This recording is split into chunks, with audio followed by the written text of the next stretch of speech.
오늘 말씀의 제목은 도마의 믿음입니다. 도마의 믿음.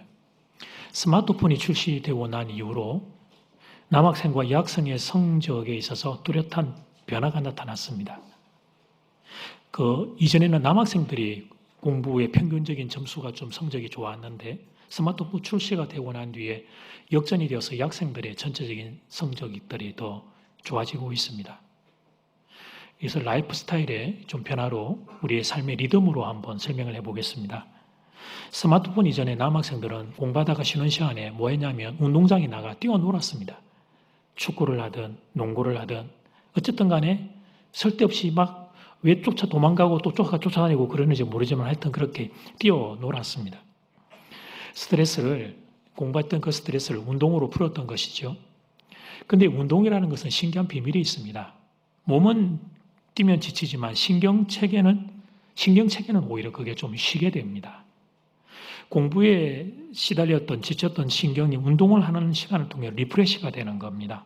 그래서 이전에 남학생들은 운동하고 교실에 들어오면 땀 흘리고 들어왔으니까 당연히 앉으면 좀 졸죠. 엎드려서 자게 돼요. 그러나 일어나면 다시 건강해진 신경을 가지고 공부에 집중하는 일들에 그들은 도움을 받았던 거예요. 근데 스마트폰 출시 이후에는 그게 안 됩니다. 쉬는 시간에 운동을 하는 게 아니라 뭐 하죠? 네. 나의 사랑하는 스님이 있잖아요. 스마트폰님. 보고 있는 저 스마트폰 이제 게임을 하시는 겁니다. 근데 이것은 너무 재미있는 것 같지만 우리의 신경은 더 지치게 하는 일입니다. 또 영상에 눈이 익숙해지면 다시 활자로 된 책으로 돌아왔을 때 흥미가 생기지 않습니다. 꽤 훈련된 저도요, 설교 준비하다가 예를 들면 뭐 잠깐 유튜브 영상 보고 다시 설교 준비하려고 그러면 잘 안 붙습니다. 잘 안 됩니다. 그 지쳐버린 신경계가 우리의 공부에 집중하는 걸 방해하는 거죠. 그래서 남학생들의 성적이 그 이후에 평균적으로 이제 자꾸 떨어지게 되는 것입니다. 제가 이제 별걸 다 가르쳐 드립니다. 아들을 둔 엄마들의 눈에서 막 빛이 반짝반짝이는데, 또 이렇게 청년 남학생들 같은 경우도 본인들이 다 아마 동의가 되고 수긍이 될 거예요. 그러니까 여러분 해결 방법이 무엇입니까? 스마트폰 게임 시간을 줄이면 됩니다. 특별히 최소한 공부와 공부 사이의 그 휴식 시간에는 그때는 게임을 안 하는 거죠. 차라리 그냥 공부와 관련 없는 시간에 게임을 하는 시간을 따로 별도로 두더라도 공부와 공부 사이의 휴식 시간에는 어쨌든 이 녀석을 내 손에 대지 않는 거예요. 좀 쉬든지 밖에 나가 운동을 하든지. 그렇게 될 경우에 좋은 성적을 얻기 위한 라이프 스타일이 내게 갖춰지게 됩니다. 그런데 이 간단한 방법을 참 안 따라옵니다. 이 명확한 승리의 방식을 인간들이 거절합니다. 인간이 이토록 어리석고 이토록 고집불통입니다. 오늘 제가 이런 주제를 좀 하려고 하는 거예요. 첫 번째, 보는 것이 중요한 세상. 같이 외쳐볼까요? 보는 것이 중요한 세상. 그동안 기독교 교계 안에서는 믿음은 들음에서 난다. 이 명제가 거의 절대적이었습니다. 특히 종교개혁 이후에 개신교의 영성은 한마디로 말하면 들음, 말씀을 듣는 들음의 영성이었습니다. 그런데 21세기부터 등장한 이미지, 그림 중심의 이미지 시각 문화는 그 생각들을 바꾸기를 요청을 하는 거죠. 믿음은 보는 것에서 난다라고 하는 새로운 현상을 발생시켰습니다. 이 딜레마를 어떻게 다루면 좋을까? 여러분에게 한번 질문해 보겠습니다. 둘 중에 여러분은 어느 쪽이신지. 여러분은 1번 눈에 보이는 게 잘 믿어지십니까? 2번 눈에 보이지 않는 게 잘 믿어지십니까? 거짓말 하지 말고. 말해 못하겠습니까? 눈에 보이는 게 더 잘 믿어지죠. 제가 여러분에게 나중에 100만 원 줄게요라는 게 잘 믿어져요. 지금 딱 100만 원 들고 이렇게 보여주는 게 잘 믿어져요. 그럼요. 저하고 여러분의 수준이 똑같은 거죠. 역시 저도 보이는 게 잘 믿어져요. 그런데 성경은 믿음을 규정하기를 눈에 보이지 않는 것, 그 믿는 걸 믿음이라고 성경은 말하고 있다는 것입니다. 그래서 여러분 우리 안에는 갈등이 됩니다. 더군다나 이 시대는 서론에서 말씀드렸듯이 보는 것을 의존하라고 요청하는 시대입니다. 스마트폰이 그 대표 주자입니다. 스마트폰은 끊임없이 우리에게 이런 말을 하고 있어요. 여러분, 육성은 아니지만 이 메시지를 이 친구들이 여러분에게 따뜻하고 친절하게 전하고 있어요. 저를 눈으로 보세요. 그리고 저를 손으로 만지세요. 이 안에 세상이 전부가 담겨 있답니다. 터치하면 미국이 열리고 아프리카가 열리고 요즘은 뭐 돈도 열리잖아요. 뭐 뱅킹도 되고 이러니까. 스마트폰을 잡고 터치를 하면 새로운 세상이 열립니다. 그런데 여러분 이것을 우리 아이들이 태어나서 뭘 손에 쥘 수 있을 때부터 아이들은 손에 쥡니다. 그러므로 이렇게 자란 사람들에게 보이지 않는 것을 믿으라고 말하면 어리석은 일이 될 수밖에 없습니다. 성경이 말하고 있는 믿음이 자리 잡기가 너무 어려운 시대의 한 중간을 우리가 통과하는 중입니다. 그런데 우리가 동일한 고민을 했던 신앙의 선배 한 분이 계십니다. 예수님의 제자 도마입니다. 부활하신 예수님이 처음 제자들에게 나타나셨던 날, 그날 현장에 도마가 없었어요. 24절 말씀. 12제자 중에 하나로서 디두모라 불리는 도마는 예수께서 제자들에게 부활하신 예수님이 처음 오셨을 때에 그 현장에 함께 있지 아니한지라. 이 중요한 시기에 도마가 어디를 갔는지는 성경이 말하지 않아서 알 수 없습니다. 어디 찜질방을 간 건지 온천장을 간 건지 잘 모르겠는데 하여튼 모르겠는데 그 자리에 없었어요. 일정 시간이 지나고 나서 성경은 그게 여덟해라고 말하는데 그 여덟해가 지나고 난 뒤에 도마가 제자들이 모인 곳에 이제 다시 왔을 때 제자들이 도마 보고 이야기하죠. 야, 예수님 부활하신 예수님이 오셨어. 부활하신 예수님이 우리가 목격했어. 그 사실을 이제 그 도마에게 그렇게 막 자랑스럽게 말을 합니다. 그 도마는 어떻게 반응합니까? 아멘. 형님들의 말을 믿겠습니다. 이렇게 반응하면 좋을 텐데 그렇게 반응하지 않죠. 에이, 또 몰래 카메라 찍는다. 근데 없었다고 또 어디 카메라 숨겨놓지 않았습니까? 아, 형님들, 죽은 사람이 어떻게 다시 살아날 수 있습니까? 혹시 모르겠습니다. 그 예수님, 부활하신 예수님을 내가 손을 한번 보고 그 옆구리, 십자가에 상처난 옆구리를 내가 손으로 보고 한번 만져보고 확인을 하면 그러면 뭐 부활하신 예수님 만났다는 그 형님들 이야기가 사실인 걸 내가 믿을 수 있을지 혹시 모르겠습니다. 이렇게 이제 의심을 도마가 표현을 한 것입니다.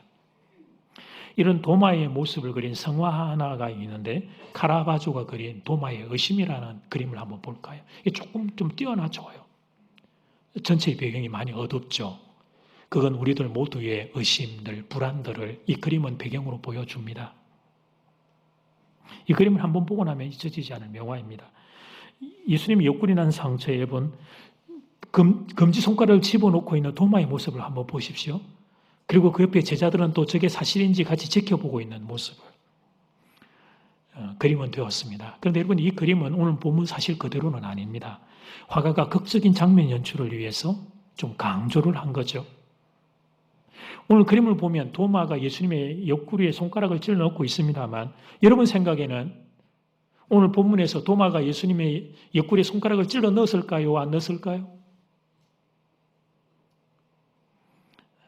너무 행복해요. 여러분이 난처해할 때 정답은 몰라요. 그러나 오늘 본문의 흐름을 놓고 보았을 때 도마가 그 행동까지 가지 않은 것으로 보입니다. 예수님께서 도마가 있는 현장에 제자들이 있는 현장에 예수님이 다시 부활하신 예수님이 나타나셔서는 예수님이 이전에 도마가 제자들하고 했던 이야기를 딱 주님은 알고 와서 이렇게 말씀을 하세요. 27절 말씀. 도마에게 이르시되 너희 손가락을 이어 내밀어 내 손을 보고 너희 손을 내밀어 내 옆구리에 넣어 보아라. 그래야 믿음 없는 자가 되지 말고 믿는 자가 되거라. 이놈아 그러셨어요. 이게 27절이잖아요. 그래서 뒤에 이어지는 말씀에 도마의 어떤 액션과 행동이 있는 게 아니고 바로 이어지는 28절은 도마의 신앙의 고백입니다. 도마가 대답하여 이르되 나의 주님이시오 나의 하나님이시니이다. 그러니까 도마는 본문의 흐름을 놓고 보면 이게 뭐 옆구리를 만지고 이러기 전에 예수님의 말씀을 딱 듣는 순간 자기의 생각을 이미 알고 계시는 예수님의 말씀을 듣는 순간 그가 신앙 고백했음을 알게 됩니다. 그럼에도 불구하고 화가가 그림을 이렇게 그렸던 것은 도마의 의심을 강조하기 위함이요. 카라바오 본인 화가 자신의 신앙의 의심도 이 그림을 통하여 지금 우리에게 보여주기 위해서 작품은 그렇게 그렸던 것입니다. 자, 이제 본문에서 건너뛰어서 화가로 가서 이제 우리의 자리로 와서 여러분에게 질문을 드려보겠습니다. 여러분은 이 그림을 통해서 부활하신 예수 그리스도와 또 제자 도마의 모습을 함께 보셨습니다. 이 그림을 보신 분들에게 질문을 드립니다. 여러분은 예수님이 부활하셨음을 믿습니까? 우리가 지금 이제 부활하신 예수님을 믿습니까? 제 이 질문에 여러분은 아멘이라고 대답을 했는데 이 제의 이 선언은 사실은 더 깊은 의미를 이렇게 내포를 하고 있는데 이런 의미가 있는 거예요. 예수님은 죽음을 이기고 부활하신 분입니다. 그래서 그 예수님은 지금 살아계십니다. 나는 이 사실을 믿습니다.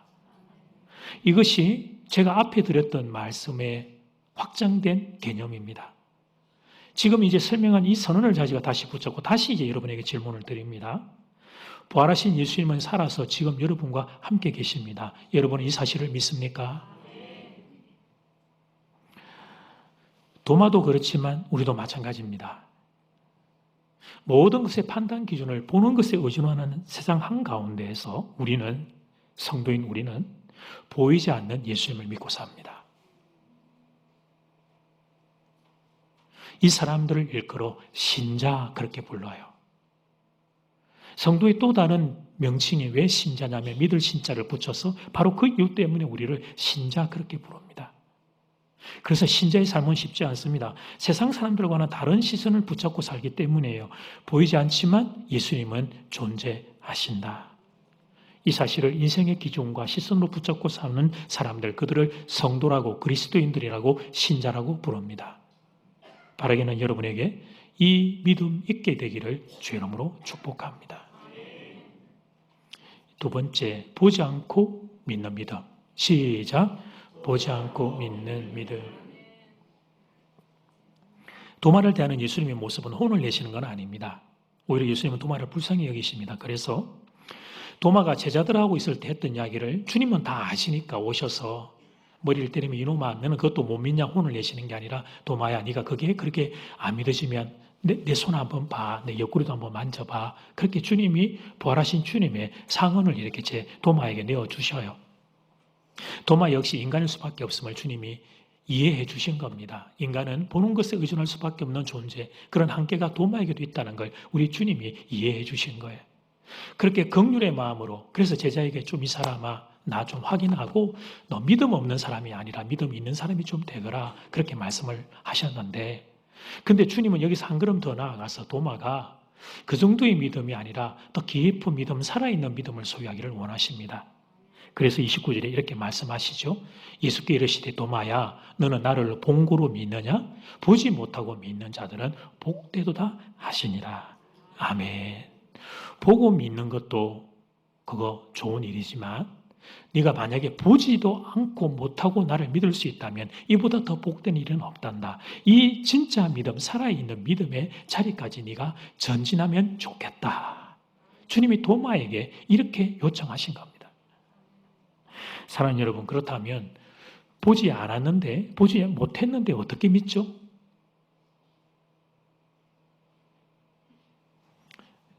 여러분, 제가 여기 뭐 숨겨가지고 있으면서 여러분 뭐 여기 있는데, 여러분 여기 가지고 있습니다. 그러면 여러분 그게 어떻게 믿어지죠? 그것은 상대방에 대한 신뢰가 있을 때 가능한 일입니다. 그동안 살아오는 세월 동안 그분이 하셨던 이야기, 말을 내가 믿을 수 있을 때 우리는 그게 보이지 않지만 그분이 하는 말을 믿게 된단 말이죠. 그분의 존재와 그분의 약속을. 예를 들어 봅시다. 아이들이 아침부터 피자가 먹고 싶어서 출근하는 아빠에게 졸라대요. 아빠 피자 먹고 싶어요. 그때 아빠가 이렇게 대답을 합니다. 그래, 그런데 지금 아침은 아닌 것 같다. 아침은 건강하게 음식 먹고 너희들 학교 갔다 오고, 너희도 학교 갔다 오고 아빠도 나중에 퇴근할 때 맛있는 피자 사가지고 올게. 그렇게 아이들에게 약속을 해주었습니다. 이때 아이들의 반응은 크게 보면 둘로 나뉘어지겠죠. 첫 번째, 아빠, 나는 내 눈앞에 피자가 없으면 믿을 수 없어요. 난 아빠를 믿을 수가 없어. 아니면 돈을 줘요, 돈을. 그럼 내가 그 돈 가지고 내가 피자 사 먹을게. 두 번째 그룹은 아빠가 그 말을 하자, 아빠 고마워요. 그러면 나 아빠 퇴근할 때 맛있는 피자 사올 거 기다리면서 오늘 하루 행복하게 살고 그럴 테니까 나중에 아빠 저녁에 퇴근할 때 내가 좋아하는 피자 알지? 아빠 그 안종대 목사님 닮은 피자 그거 맛있는 거 알잖아. 그림이 있는 거. 그거 꼭 사가지고 오세요. 이러고 이제 이렇게 말하는 두 번째 그룹이 있어요. 여러분, 이 둘의 차이는 아빠에 대한 신뢰의 차이입니다. 아빠를 얼마나 믿는가에 따라서 아이들의 반응은 달라집니다. 그동안 아빠가 약속 한번 하면 아빠는 한 그 약속을 반드시 지킨 분이시다. 그 신뢰와 믿음이 있으면 아이들의 반응들은 달라져요. 하나님에 대한 믿음도 똑같습니다. 하나님의 존재, 하나님의 약속에 대하여 우리는 두 가지 반응을 나타냅니다. 첫 번째, 나는 하나님이 보이지 않기 때문에 나는 믿을 수 없다. 두 번째, 하나님이 보이지 않지만 나는 하나님의 존재와 하나님의 약속을 믿는다. 이 두 가지 반응으로 갈라지게 됩니다. 이 차이는 결국 하나님 그분에 대한 신뢰의 차이인 것입니다. 예수님이 복음서에서 믿음의 사람들을 그토록 칭찬하신 이유가 바로 이거예요. 그것은 예수님을 그만큼 신뢰한다는 의미입니다. 또한 예수님이 성천하시고 나면 그때부터는 보이지 않는 예수님을 내가 믿음으로 이 제자들이 살아가야 하기 때문에 믿음에 대하여 그렇게 칭찬을 하셨던 거예요. 다른 것에 대해서는 관대하셨던 예수님이 복음서를 보면 유독 믿음의 없음에 대해서는 책망을 많이 하셔요. 왜냐하면 제자들이 앞으로 살아갈 세상은 믿음을 가지고 살아야 되는데 그것이 갖추어지지 않기 때문에 그렇게 안타까워하셨던 거죠. 성경에서 말하고 있는 믿음은 하나님을 향한 바른 자세입니다. 우리 삶에서 자세가 중요한 것은 그 순간 이후에 우리의 미래에 대한 우리의 존재를 규정하기 때문에 그 앞 단계의 자세가 중요한 것입니다. 예를 들어 봅시다. 설교를 할 때 저는 졸거나 저를 보지 않는 회중은 잘 안 봅니다.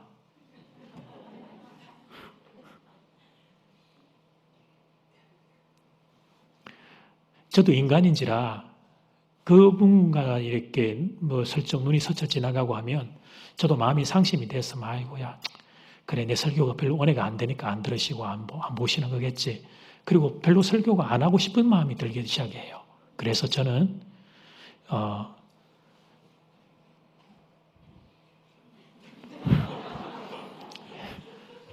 제가 눈 마주친 사람은 알 거예요. 눈이 초롱초롱해가지고 저를 보고 있거나, 하여튼, 그런 성도를 향해서 이제 제가 보고 이제 설교를 하게 돼요. 여러분, 설교에 집중하지 않고 조금 있다가 설교 시간에 조실 분들은 미리 예고편을 보여주십니다. 인생에만 영화에만 예고편이 있는 게 아니라 인생에도 예고편이 있습니다. 설교 시간에 조금 있다가 졸아야지 생각하는 분들은 이미 자세가 나타납니다. 가능하면 큰 사람 뒤에 앉으려고 하십니다. 나중에 졸다가 목사님한테 들키면 미안하니까 최소한의 그 정도 양심은 다 가진 착한 성도님들이거든요. 우리 교회 교우들이. 그러니까 큰 사람 뒤에 앉아요. 그리고 여기 이제 2열, 3열은 거의 이렇게 딱 정면이잖아요. 근데 1열과 4열은 여러분들 보면 약간씩 한 15도씩 이렇게 틀어져 있어요. 저를 보기 위해서 이렇게. 근데 그런 중에 이쪽 단상과 정반대 쪽으로 이렇게 잘 틀은 분들이 있습니다. 자세가 이렇게 이렇게.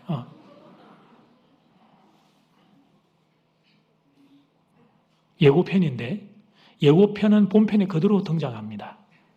예고편 그대로 시간의 차이만 있을 뿐 5분이나 10분 뒤가 되면 편히 이제 졸음과 잠 속으로 들어가십니다. 그 모습을 보면서 자세가 얼마나 중요한가. 물론 마음에 어떤 저를 싫어하는 마음이 이미 있기 때문에 그런 자세가 나왔겠지만 그런데 그 자세는 또 그 설교자를 통해 말씀을 못 듣게 되는 악순환으로 들어가는 거죠. 자세라고 하는 것은 내 존재가 어떤 방향을 향하고 있고 어떤 방향으로 기울어졌다는 것을 내 스스로가 지금 나타내 보이는 겁니다. 무언가를 향한 자세를 가지게 되면 사람들은 그 대상에 더 집중할 뿐 아니라 그 대상에서부터 더 많은 영향을 받게 됩니다. 그 무언가를 향하여 긍정적이고 좋은 자세를 가지게 되면. 그래서 성경에서 말하는 믿음이란 자막을 보시면 하나님을 향한 바른 자세입니다. 같이 외쳐봅시다. 시작. 하나님을 향한 바른 자세입니다. 성도가 하나님을 믿는다는 건 그만큼 하나님을 신뢰한다는 것입니다. 보이지 않지만 하나님은 존재하시고 그 하나님은 나를 사랑하는 분이시다. 이 사실을 믿는 겁니다. 그래서 이 성도는 그 하나님을 향하여 더 그 태도와 자세와 마음들이 자꾸 하나님을 향하게 됩니다. 하나님을 자꾸 바라보고 사모고 향하게 되니까 삶의 자세가 하나님께 기울어져 있으니까 하나님을 통하여 더 귀하고 선한 것들을 그 성도는 더 많이 공급받게 됩니다. 하나님께 더 많은 선한 영향을 받게 돼요. 제가 일반적인 용어를 썼는데 영향이라는 것은 하나님께 은혜를 더 많이 받게 된다는 것입니다. 하나님께 능력을 더 많이 받게 된다는 것입니다. 하나님으로부터 지혜와 믿음과 하늘의 복을 더 많이 받게 된다는 것입니다. 그게 믿음의 중요성입니다. 예를 들어 봅시다. 양동이가 비어 있습니다. 양동이를 가득 채우고 싶어요. 그래서 비가 오는 날, 그래, 갖다 놓으면 비가 내려오면 양동이가 채워지겠지라고 생각하고 갖다 놓습니다. 채우려고 어떻게 하면 되냐면, 비 오는 때 갖다 놓는데, 갖다 놓을 때 중요합니다. 뒤집어 놓으면 안 되고, 여러분 머리를 뚜껑을 열려있는 그것을 하늘 향하여 갖다 놓아야 여러분 보시면 지금 저게 빗물인지 뭐 다른 물인지 모르지만 위로 향하여 열려있기 때문에 차고 넘치게 되죠. 뒤집어 놓으면 양동이를 뒤집어 놓으면 아무리 비가 많이 와도 물은 담기지 않습니다. 믿음을 생각할 때 늘 이 하늘 향하여 열고 있는 양동이를 생각하시면 좋아요. 믿음이 있는 사람은 하나님을 향하여 마음문을 열고 있는 겁니다. 양동이를 하늘을 향하여 연 것처럼 내 마음을 하나님을 향하여 연 것입니다. 나는 하나님을 믿습니다. 나는 하나님이 생명과 축복의 근원임을 믿습니다. 그래서 저는 이 시간 하나님의 은혜 받기를 사모합니다. 하나님 저에게 은혜를 부어 주시옵소서. 하나님 저를 좀 살려 주시옵소서. 이 자세, 이 마음, 이 태도, 이것을 통합하여 믿음이라 부르는 것입니다. 그래서 믿음의 사람들에게는 은혜 위에 은혜가 임하고 하늘의 공급이 임하고 하늘의 능력이 임하게 되는 것입니다. 그리고 저는 그 주인공이 여러분이 되기를 소원합니다. 안타까운 건 반대 사람도 있다는 것이죠. 하나님이 계시기는 뭐가 계셔? 눈에 보이지도 않는데. 그리고 있다고 하더라도 아이고 나는 하나님 없어도 돼. 그냥 내가 나 혼자 힘으로 살면 되지. 이렇게 만문을 딱 닫아 부르는 이 사람들은 양동이를 거꾸로 엎어 놓는 거예요. 그 뒤에 닫혀 있는 것이 하늘을 향하여 있으니까 하나님의 은혜가 부어지지만 그들에게는 은혜가 들어가지 않습니다. 여러분, 오늘 이 자리에 많은 회중이 한 600명, 700명 회중이 지금 앉아 있는 이 자리 가운데 우리가 하나님의 동일한 은혜가 부어지지만 은혜 받는 회중들에서 차이가 나타나는 것 바로 여기에 있는 것입니다. 믿음의 자세가 중요합니다. 믿음에는 하나님을 신뢰해야 한다는 것입니다. 그동안 들었던 말씀들, 그동안 살아오면서 경험했던 은혜들, 그동안 살아오면서 깨달았던 나의 한계와 부족함, 역시 나는 하나님의 은혜로 살아야 되지. 이런 모든 것을 종합할 때 하나님은 믿을 만한 분이라는 것을 인정하는 것입니다. 그래서 지금 이 순간에도 그 하나님의 은혜를 사모하는 것입니다. 눈에 보이지 않는 것은 모든 인생에게 동일해요. 여러분도 안 보이지만 저도 안 보이죠. 우리의 육안으로는. 그러나 그동안 살아오며 내가 경험했던 그 하나님, 좋으신 하나님, 나는 그분을 신뢰하기 때문에 그 하나님을 사모하고 기대하고 의지하는 겁니다. 이것을 일컬어 믿음이라고 부릅니다. 이 믿음의 소유자들이 위에 은혜가 임하게 되는 거예요. 축복이 임하게 되는 거예요. 여러분이 그 주인공이 되기를 다시 한번 주의 이름으로 축원합니다. 설교 시간에 성도님들 중에 제가 이렇게 강요하지 않아도 자원에서 스스로 아멘으로 화답하는 분들이 계십니다. 일단 아멘하는 분들에게 하나님의 복이 임하기를 축복합니다. 또 이렇게 말하면 또 이렇게 반문하는 분들이 있겠죠. 아니 목사님 왜 모든 성도에게 축복을 선포하셔야지. 아멘하는 사람들만 복 받으라고 이야기하면 목사님 그 공평하신 목사님이 아니신 것 같아요. 그 여러분들의 마음속에 반문을 들어서 제가 수정합니다. 여기에 계시는 모든 분들에게 하나님 복을 주시옵소서. 아멘. 그러나 설교자 입장에서는 더 예쁜 성도님이 있기 마련입니다. 눈을 초롱초롱하게 뜨고 말씀을 달게 받는 성도들이 있습니다. 딱 보면 압니다. 저 성도는 오늘 주일 예배를 위해서 어젯밤 12시 이전에는 잠자리에 드신 분이구나. 어떤 성도님은 오늘 설교의 기대감보다는 내가 좋아하는 거 뭔가 본다고 어젯밤 새벽 3시, 4시까지 뭘 보다가 잠 못 자고 와가지고 지금 앉아있구나 하는 게 보입니다. 말씀이 떨어질 때마다 아멘으로 화답하는 성도님들은 설교자 입장에서 예뻐요. 그런데 여러분, 설교자와 회중의 관계만 그런 게 아니에요. 하나님과 성도의 관계도 똑같습니다. 아멘이 무슨 뜻입니까? 예, 지금 그 말씀대로 그대로 이루어질 줄 믿습니다. 그 말씀 그대로 이루어지기를 소원합니다. 우리의 신앙 고백이 아멘 아닙니까? 그러니까 여러분, 하나님의 인간 가운데 그러나 한 명의 설교자를 선택하셔서 그 종을 통해 하나님의 말씀을 선포하실 때 그때마다 한 회중의 성도가 마음의 중심을 담아서 입을 열어서 아멘을 외치고 있는 어떤 한 성도가 있다면 여러분, 그 성도를 향하여 하나님께서 은혜를 더 많이 주시는 게 당연한 일 아닐까요? 양동이를 들어서 이렇게 하나님의 은혜를 받으려고 하는 사람과 거꾸로 엎어놓고 주시든 말든 나는 상관없습니다 하는 성도는 차이가 있는 게 당연한 거 아닐까? 여러분, 설교 시간에 아멘 그렇게 외치는 거 그거 그냥 안 됩니다. 다른 사람은 어떻게 볼까? 이런 시선이 의식되잖아요. 특별히 가족들이 옆에 앉아 있으면 더 어렵습니다. 남편 옆에 앉아 있고 아내 옆에 앉아 있고 부모님 자식 옆에 앉아 있으면 집에 갔을 때 아이고야 평생 아멘 한 번도 안 하더만 오늘 어쩐 일이고 어머나 은혜는 혼자 다 받나 보다 뭐 이런 소리 들을까 싶어가지고 아멘 하고 싶었는데도 못해. 한 번만 그러면 제가 이런 말 안 해. 10년을 가도 못하지. 다 우리가 사람 시선을 의식하고 다 그래요. 그럼에도 불구하고 그런 주저함들이 다 내게 있음에도 불구하고 그런데 하나님 오늘 그 말씀은 진짜 내 말씀이 되면 너무 좋겠네요. 그 소원을 담아서 그 성도가 입을 열어 아멘이라고 고백을 할 때 하나님이 어찌 그 성도를 예뻐 보지 않으시겠냐 이 말씀을 드리는 거예요.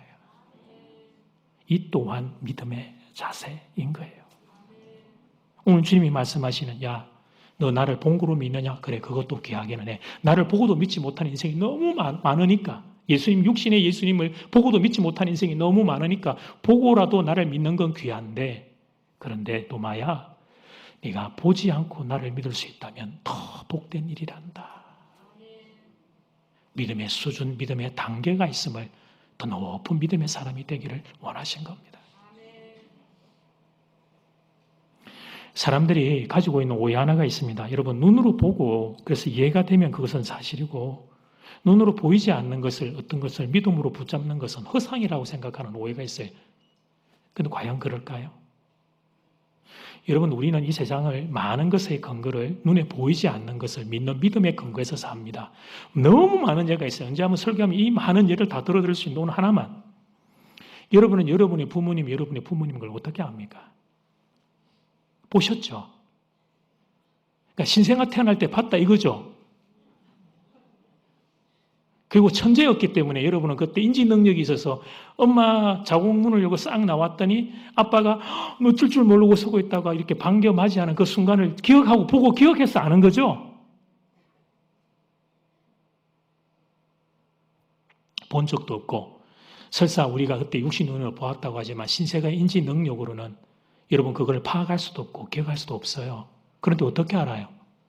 세상에 이것보다 더 중요한 관계는 없잖아요. 확신은. 아빠, 엄마가 내 아빠, 엄마라는 걸 아는 거 이것보다 우리 인생에 더 중요한 여러분 기준이 없는데 그걸 어떻게 아냐고요? 보지 않고. 여러분은 안 답답해요? 어떻게 아는지? 그동안 살아오는 세월 동안 아빠, 엄마를 통해 받은 사랑을 생각하면 내가 태어날 때 그분 못 보았지만 이 사랑 주신 분이라면 이분이 내 부모님이라는 걸 보지 않지만 우리는 아는 거예요. 믿음으로. 보지 않았지만. 여러분 오늘 우리가 교회를 나올 때는 믿음 없이 여기 나올 수 있는 사람은 아무도 없습니다. 개인 차량으로 오셨든지 대중교통으로 오셨든지 교통사고가 일어나지 않을 것을 믿는 광대한 믿음 가지고 여러분 다 오신 거 아닙니까? 믿음도 좋다. 여러분 오시는 중에 운전자가 그 교통법규 지킬 걸 왜 믿고 여기 오셨는지 이 땅의 사람들은 눈에 보이지 않지만 존재하는 서로에 대한 신뢰, 사람들의 질서를 지켜 빨간불에는 차량이 설 것이라고 하는 신뢰, 차선을 잘 지켜줄 것이라고 하는 이 믿음의 근거에서 우리는 살아가요. 믿음은 이 땅에 우리의 삶을 지탱하는 중요한 삶의 기초란 말이에요. 보이는 것들도 우리가 의지하지만 보이지 않는 것들이 사실은 더 많은 우리의 삶을 지탱하고 있는 근거예요. 믿음과 관련돼서 또 한 가지 고찰이 필요한데, 여러분, 어떤 믿음은 사실이 되고 어떤 믿음은 허상이 돼요. 문제는 우리가 이 허상이 되는 것들에 영향을 많이 받다 보니까 사실이 되는 믿음 가치조차도 우리가 잃어버린 건데, 믿을 만한 사람들의 말이면 사실이죠. 그러나 사기꾼의 말이라면 허상입니다. 그러니까 믿을 만한 사람이 있어요. 이 세상에 우리가 일반적으로 가장 믿을 만한 분은 우리의 부모님이죠. 그런데 저는 이 세상에서 가장 믿을 만한 분이 저는 하나님이라고 생각합니다. 그래서 여러분은 모르겠는데 저는 이 세상에 가장 믿을 만한 분이 나의 구주 예수 그리스도 우리 주님이십니다. 제가 가장 신뢰하는 분은 하나님이라는 사실을 다시 한번 선언합니다. 성경의 장면 등 중에 보이지 않지만 존재하는 하나님, 그 하나님을 의지하고 살아가는 사람들의 모습을 여러 군데서 보잖아요. 그 대표적인 장면 한 장면을 소개하고 말씀을 맺겠습니다. 사무엘상 17장 엘라 골짜기입니다. 블레셋의 골리앗이 엘라 골짜기를 점거하고 장악하고 있습니다. 큰 소리로 쩌렁쩌렁 외칩니다. 누구든지 나와라, 나와 하고 1대1로 붙을 수 있는 이스라엘의 군인이 있으면 나하고 나와서 붙자. 그리고 그 한판의 싸움으로 전쟁의 전체의 향방을 결정짓자. 이스라엘 군대 모두가 골리앗의 유용에 바위 뒤에 숨어 있었어요. 골리앗의 키를 성경의 학자들은 6규빗 한 뼘 그렇게 보고 있는데, 지금 우리의 척도로 환산하면 292cm 정도가 돼요. 거의 3m에 육박하는 키였다는 것입니다. 미국의 농구 선수 중에 샤킬 오닐이라고 있습니다. 216cm의 키를 가지고 있는데 160이 조금 안 되는 여자친구가 찍은 여러분 사진을 보여드릴게요. 샤킬 오닐이 216입니다. 216과 160이 저 정도니까 3m 육박한 골리앗은 상상을 초월합니다. 그런데 골리앗은 거인이어서 몸이 둔한 거인이 아니에요. 그는 전쟁에 능한 장수였고 용맹한 장군이었어요. 그런데 3m에. 그래서 이스라엘 군사들이 다 숨어 있었던 겁니다. 그 골리앗을 대적하겠다고 소년 한 명이 났습니다. 그의 이름은 다윗입니다. 사랑 여러분, 다윗은 도대체 어떻게 그럴 수 있었을까? 혹시 저처럼 여러분 지독한 근심, 저 안경 벗으면 여러분들의 잘생긴 얼굴이 또 목회자라서 또 그런 말 해야 되네. 아이고. 하여튼 여러분의 얼굴이 안 보여요. 다윗이 근시였을까 혹시? 아니면 혹시 애들 장난처럼 여기고 그랬던 걸까? 아니에요.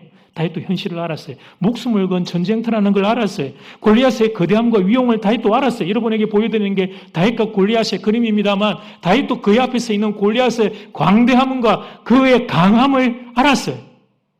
그런데 그때 다윗이 보았던 게 하나 더 있어요. 그건 뭐냐면 그 자리에 하나님이 계신다는 걸 보았던 것입니다. 육신의 눈으로 보이지 않았지만 믿음의 눈을 열어서 다윗은 그 엘라 골짜기의 그 현장에 하나님이 살아계시는 하나님이 그 자리에 함께 계신다는 것을 다윗은 믿음으로 보았던 것입니다. 과거에 목동일 때 그가 양을 칠 때 사자와 곰이 나타나 공격할 때, 내가 하나님이 맡기신 사명 감당하기 양을 지킬 때 하나님이 힘주셔서 사자와 곰을 이기게 도와주셨던 하나님이 계시기에 그 하나님이시라면 오늘 이 시간 하나님의 이름을 위하여 하나님의 이름을 욕되게 하는 저 골리앗을 향해 나가면 하나님이 나를 도와주실 것이라는 믿음이 작동하고 있었던 것입니다. 그래서 다윗이 골리앗 앞에 났습니다. 그리고 그는 성경의 역사만 아니라 일반 역사에 다윗과 골리앗이라고 하는 이 이름이 남겨지는 역사 가운데 믿음의 사람의 영광을 그는 보여준 것입니다. 저는 여러분에게 이 믿음 있기를 소원합니다. 다윗이 소유했던 이 믿음 보이지 않지만 그러나 하나님은 지금 여기 살아 계신다. 이 믿음이 여러분에게 있기를 소원합니다. 여러분, 이 믿음이 크면 클수록 여러분은 하나님의 크심을 더 많이 경험하게 될 거예요. 하나님의 능력을 더 많이 경험하게 될 거예요. 하나님의 살아계심을 더 많이 경험하게 될 겁니다. 보고 믿는 것도 물론 귀하지만 보지 않고 믿을 수만 있다면 이보다 더 복된 일은 없는데, 이 믿음이 우리에게 있을 수만 있다면 이것보다 더 영광스러운 일은 없는데, 보이지 않지만, 보지 못했지만, 그러나 하나님 그분을 믿는 믿음이 여러분 안에 살아 역사하기를 주 이름으로 축원합니다.